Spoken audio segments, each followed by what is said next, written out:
प्रिय विद्यार्थियों, आज हम बी अंतिम वर्ष इतिहास के प्रथम प्रश्न पत्र के अंतर्गत भारत के विभाजन के कारणों पर प्रकाश डालेंगे। भारत विभाजन के लिए निम्नलिखित परिस्थितियां उत्तरदायी थीं। पहला, मुस्लिम लीग की 16 अगस्त 1946 से आरंभ की गई सीधी कार्यवाही, जिसके अंतर्गत हजारों लोगों को मार डाला गया था और अनेक महिलाओं का सतीत्व भंग किया गया था। बंगाल से यह कार्यवाही शुरू हुई जो बिहार और पंजाब तक में फैल गई। पंजाब में जो दंगे हुए, माउंटबेटन के आने से ठीक पहले रावलपिंडी में सिखों का कत्ल हो चुका था।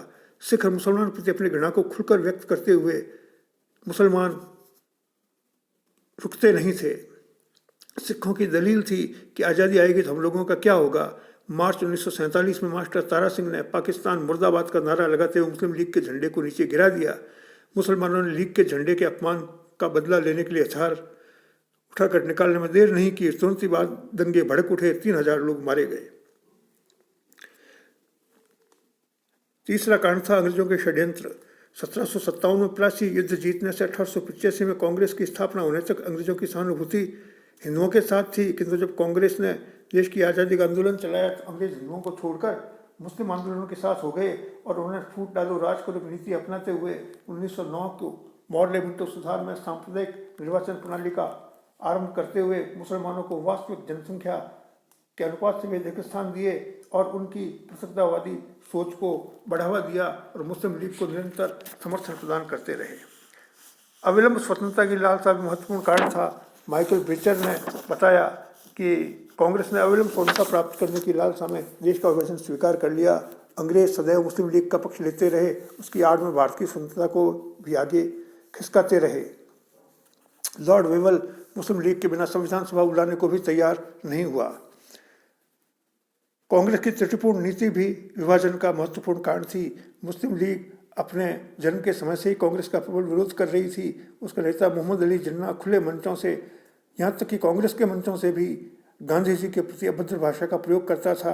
दूसरी ओर गांधी जी इस भ्रम में थे कि उनकी अहिंसा और क्षमा का मुस्लिम लीग पर अच्छा प्रभाव पड़ेगा और मुस्लिम लीग भारत विभाजन की योजना को छोड़ देगी। लेकिन यह सब विफल रहा। 1916 में कांग्रेस और मुस्लिम लीग के लखनऊ समझौते में कांग्रेस ने मुसलमानों के प्रथम निर्वाचक मंडल की मांग को स्वीकार करके महान भूल की थी। सीआर फार्मूले में पाकिस्तान की मांग काफ़ी सीमा तक मान ली गई। 14 जून 1947 को कांग्रेस कमेटी की बैठक में पंडित जवाहरलाल नेहरू को कहना पड़ा कि कांग्रेस भारतीय संघ में किसी भी इकाई को बलपूर्वक रखने के विरुद्ध रही है। सरदार पटेल के भाषणों से इस बात को समर्थन मिलता रहा। सशक्त भारत की इच्छा। मुस्लिम लीग केंद्र सरकार को शक्तिशाली नहीं देखना चाहती थी, इसलिए कैबिनेट मिशन ने मुस्लिम लीग की सुविधा को ध्यान में रखते हुए एक निर्बल केंद्र का गठन किया। निर्बल केंद्र कभी शक्तिशाली राष्ट्र नहीं बन सकता था। अखंड भारत के लिए मुस्लिम लीग से समझौता करने का एक ही अर्थ था कि सदैव के लिए निर्बल एवं शक्तिहीन भारत का निर्माण। सरदार पटेल ने अनुभव किया कि मुस्लिम लीग के रहते भारत कभी अखंड नहीं रह सकेगा। सरदार पटेल चाहते थे कि जितना भी भारत हिंदुओं के पास बच रहा है उसे ले लिया जाए, अन्यथा पूरा भारत हाथ से निकल जाएगा। उन्होंने अपने वक्तव्य में कहा कि भारत को मजबूत और सुरक्षित करने का यही तरीका है कि शेष भारत को संगठित किया जाए। बंटवारे के बाद हमसे कम से कम 75-80% भारत को शक्तिशाली बना सकते हैं और शेष को मुस्लिम लीग बना सकती है। जिन्ना की हठधर्मी भी बहुत महत्वपूर्ण कारण था। भारत के राष्ट्रवादी नेताओं को विचार था कि हमारा संघर्ष मुख्य रूप से अंग्रेजों से है, इसलिए कांग्रेसी नेता जिन्ना से बातचीत करने को सदैव तत्पर रहते थे। जिन्ना ने कांग्रेस की प्रवृत्ति का अनुचित लाभ उठाया। उसकी हठधर्मी के कारण ग्वालियर सम्मेलन और वेवल योजना विफल हो गई। 1937 के चुनाव के बाद जिन प्रांतों में कांग्रेस की सरकारें बनी, जिन्ना उन पर मनगढ़ंत आरोप लगाकर उन्हें मुसलमानों पर अत्याचार करने वाली सरकारें बताता रहा।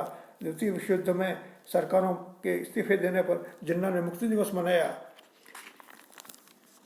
अंतरिम सरकार की विफलता। मुस्लिम लीग के सदस्य अंतरिम सरकार में कांग्रेसी मंत्रियों के लिए सिरदर्द बन गए। वे कोई काम होने ही नहीं देते थे। मुस्लिम लीग द्वारा सरकार के हर काम में रोड़े अटकाने की प्रवृत्ति से खिन्न होकर जवाहरलाल नेहरू ने वक्तव्य दिया, हम सिरदर्द से छुटकारा पाने के लिए सिर कटवाने को तैयार हो गए। सरदार पटेल ने जिन्ना के वचन प्रस्ताव को स्वीकार करने की अनिवार्यता बताते हुए वक्तव्य दिया कि यदि शरीर का एक भाग खराब हो जाए उसको शीघ्र हटाना ठीक है ताकि सारे शरीर में जहर ना फैले। मैं मुस्लिम लीग से छुटकारा पाने के लिए भारत का कुछ भाग देने के लिए तैयार हूँ।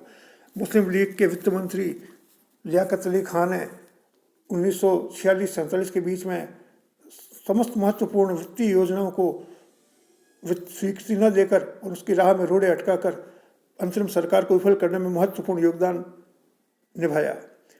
माउंटबेटन का प्रभाव, एक ओर तो गांधी जी भारत विभाजन के लिए तैयार नहीं थे, दूसरी ओर पूरा देश सांप्रदायिक दंगों के कारण रक्त की नदी में गोते लगा रहा था।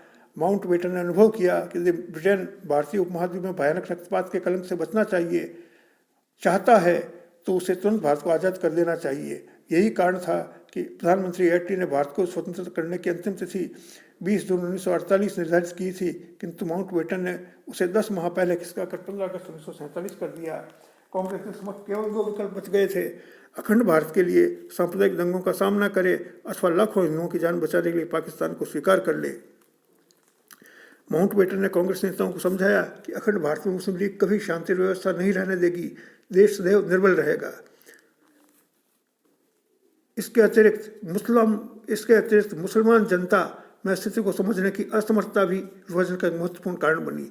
जिन्ना तथा उसके अनुयायियों ने अपने समर्थन में ऐसे तर्क जुटा लिए जिनके आधार पर वे अलग राष्ट्र मांग सकें और मनमाने ढंग से मुस्लिम जनता को भड़काकर भरमाकर उन पर शासन कर सकें।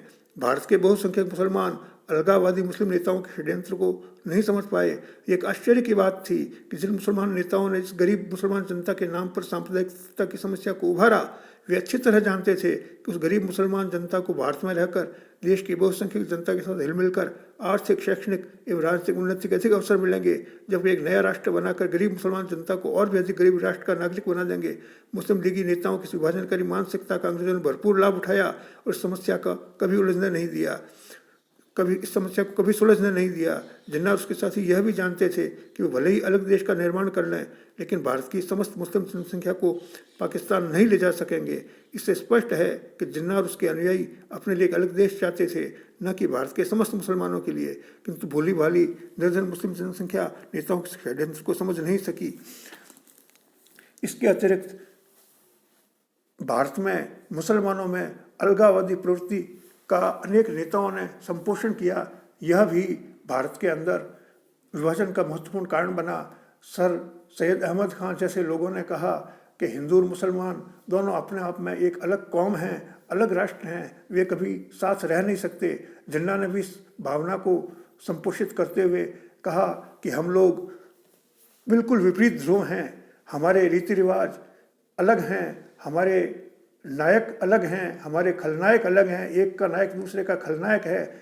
इस प्रकार से जैसे एक म्यान में 2 तलवारें नहीं रह सकती, हम कभी भी साथ नहीं रह सकते। हम 2 राष्ट्र हैं, इसलिए हम एक राष्ट्र के रूप में नहीं रह सकते।